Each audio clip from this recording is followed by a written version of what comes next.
नमस्कार, मैं अजय वर्मा और आप देख रहे हैं हर पल हरियाणा। तस्वीरें आपको इस समय नीलोखेड़ी के गोल्डन पैलेस से दिखाई जा रही है। आपको बता दें कि आज विधानसभा नीलोखेड़ी की भाजपा पार्टी की कार्यकारिणी बैठक है और जिसमें तमाम जो कार्यकर्ता है आपको इन तस्वीरों में नजर आएंगे। फिलहाल जो राज्यसभा सांसद है और पहुंचे हैं मौके पर नरेश बंसल जी, स्वागत करते हैं तमाम जो भाजपा पार्टी कार्यकर्ता है, नीलोखेड़ी विधायक है भगवान दास वीरपंथी, वो भी आपको तस्वीरों में नजर आएंगे। तस्वीरें आपको इस समय नीलोखेड़ी के गोल्डन पैलेस से दिखाई जा रही, देख सकते हैं नीलोखेड़ी विधायक भगवान दास वीरपंथी आपको नजर आएंगे। तमाम भाजपा पार्टी के जो कार्यकर्ता हैं वो आपको इन तस्वीरों में नजर आएंगे, जो इस समय स्वागत करते हुए नीलोखेड़ी के गोल्डन पैलेस की ये तस्वीरें आपको दिखाई जा रही है। आज नीलोखेड़ी विधानसभा की भाजपा पार्टी की कार्यकारिणी बैठक है और उस बैठक में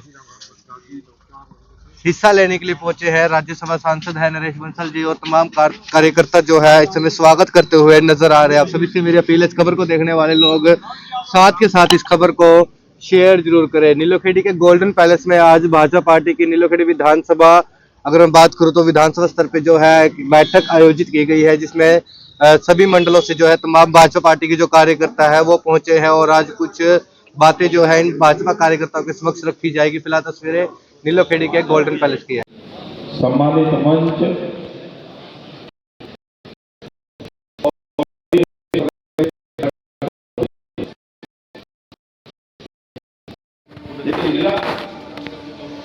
हमारे पीठ में छुरा रोका गया, अटल जी शांति के लिए लाहौर फर्स्ट लेकर गए और हमको कारगिल मिला बदले में। कारगिल में पाकिस्तान की सेनाएं घुस गई। अटल जी ने फिर लड़ने का परिचय दिया। जब कारगिल की लड़ाई हो रही थी, बिल क्लिंटन ने फोन किया, 3-4 बार फोन नहीं उठाया। जब फोन उठाया तो बिल क्लिंटन ने कहा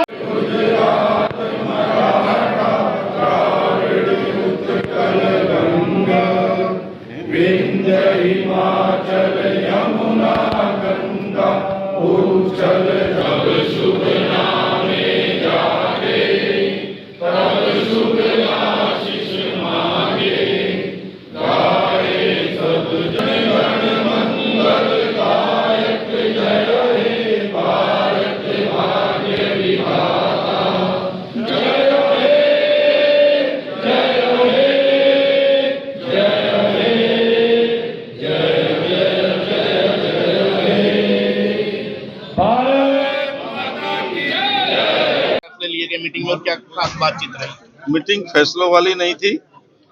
पूरे देश भर में अटल जी की जन्मशती मनाई जा रही है, उसके कार्यक्रम हो रहे हैं। अटल जी हमारे सलाहकार पुरुष हैं, प्रेरणा पुरुष हैं। राजनीति में उच्च सिद्धांतों को उन्होंने स्थापित किया है, उस पर चलने का काम भारतीय जनता पार्टी आज की भी कर रही है और अपेक्षा की जाती है सब उस पर चलें।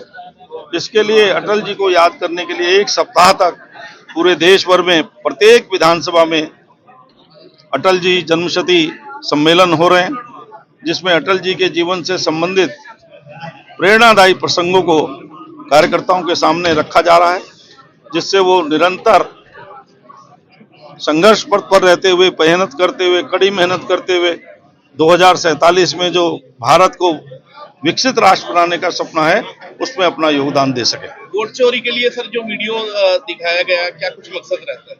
अब जब इनके पास कुछ रहता ही नहीं, वो हमारे सुधांशु त्रिवेदी कहते हैं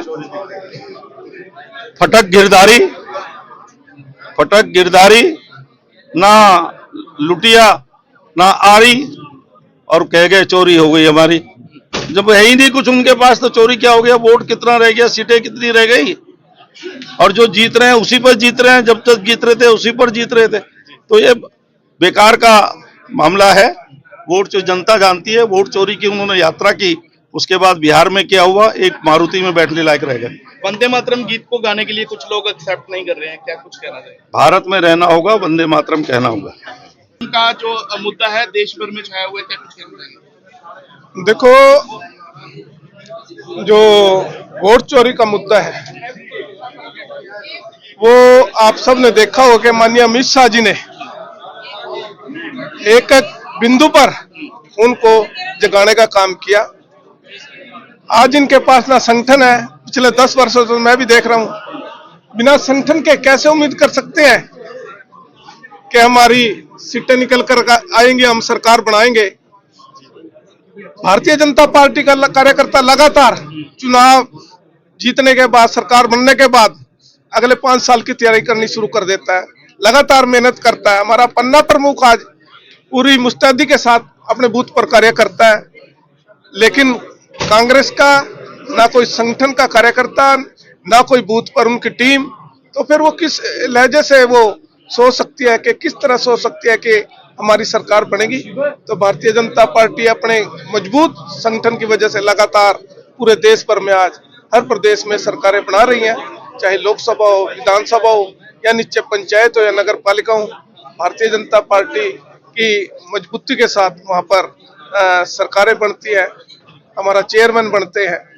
तो आने वाले समय में भी ऐसे ही हमारी पार्टी लगातार संगठन के बलबूते पर पूरे देश में एक छत्र, अभी आने वाला बंगाल का चुनाव है, उसके बाद साउथ में चुनाव है, तो वहां भी कमल खिलेगा और भारतीय जनता पार्टी की सरकार बनेगी। और ये इसी तरह से सिर्फ बिना मुद्दों को ऐसे ही शोर मचाते रहेंगे, लेकिन जैसे अब बिहार में हुआ, आने वाले समय में इससे भी बुरा कांग्रेस पार्टी का होने वाला है। बांग्लादेश में एक हिंदू युवक को जिंदा जला दिया गया, क्या कुछ कहना चाहेंगे, किस तरह देखते हैं? देखो, वो बहुत गलत वहां पर हो रहा है हिंदुओं के साथ, कि हमारा राष्ट्रीय नेतृत्व हमारा बहुत निगाह रख रहा है और मुझे पूरी उम्मीद है कि कोई ना कोई फैसला हमारा राष्ट्रीय नेतृत्व लेगा इस बारे में। आज हमारी विधानसभा की कार्यकारिणी थी और इसमें जो मुख्य आज जो उद्देश्य था, अटल जी की जो जन्म शती हम मना रहे हैं लगातार, वो आने वाले समय में वो प्रोग्राम चलते रहेंगे, ताकि उनकी जो शिक्षाएं थी, जिस तरह से उन्होंने संघर्ष करके पार्टी को शिखर पर पहुंचाने का काम किया, सभी कार्यकर्ता उसके बारे में जाने और उनकी शिक्षाओं से अपने उन्होंने संगठन के लिए किस तरह से काम किया, किस तरह से उन्होंने बढ़ाने का काम किया, वो भी यहाँ अपनी संगठन के उसी तरीके से आगे काम करें, ईमानदारी से, सिद्धांतों से राजनीति करें।